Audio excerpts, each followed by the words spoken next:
sampun kaasta wonten kayon dumateng Mbah Kakung Sugiono kinen kaaturaken dumateng Kidalang Masda Akbar Sahalam Sarjana Seni kanthi wasan bismillahirrahmanirrahim katampi kayon saking Kakek Sugiono semonggo.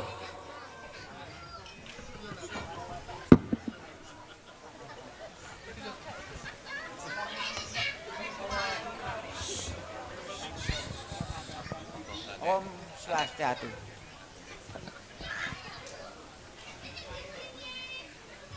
Wassalamualaikum warahmatullahi wabarakatuh. Ingkang agami Hindu kula ngaturaken ingkang agami Hindu ngaturaken Om Swastiastu. Kula matur nuwun sanget ing dalem menika dene napa karawan dene Bapak Pamong Dukuh Tlogomoyo sesarengan sakabatipun sedaya perangkat dusun Tlogomoyo sami pinalenggah ingkang kula hormati ugi sesarengan kalian Bapak Pamong dusun Puturejo sak perangkatipun sedaya.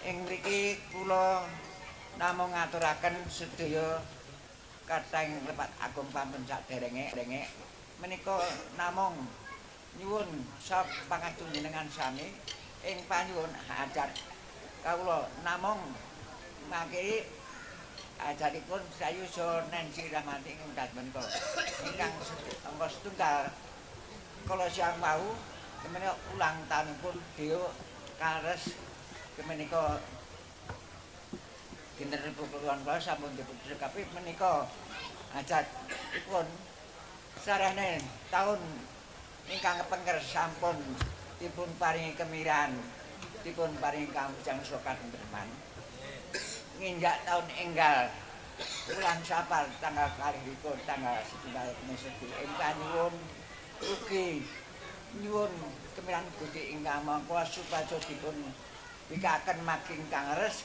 saketem mirah jiki ngantos saged terus antuk monggo sithik makaten atur kula.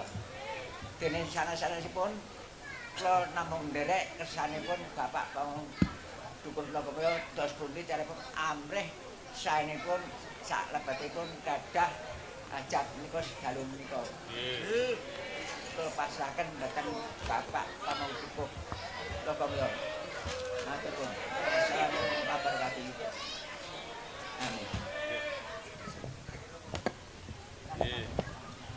Kasembur donga dening Kakek Sugiono sesarengan lung tinampen tokoh kayon dumateng Kidalang Masda Akbar Sahalam semonggo. Pratandha gelar ringgit purwa sedaya atas kawiwitan para rawuh sedaya ingkang badhe mulya kula minangka pamiwara ngaturaken agunging sesamudra pangarsami mbok pilih wonten ing pratandha ingkang kula matur ing asa panjenengan nuwun wahyu katen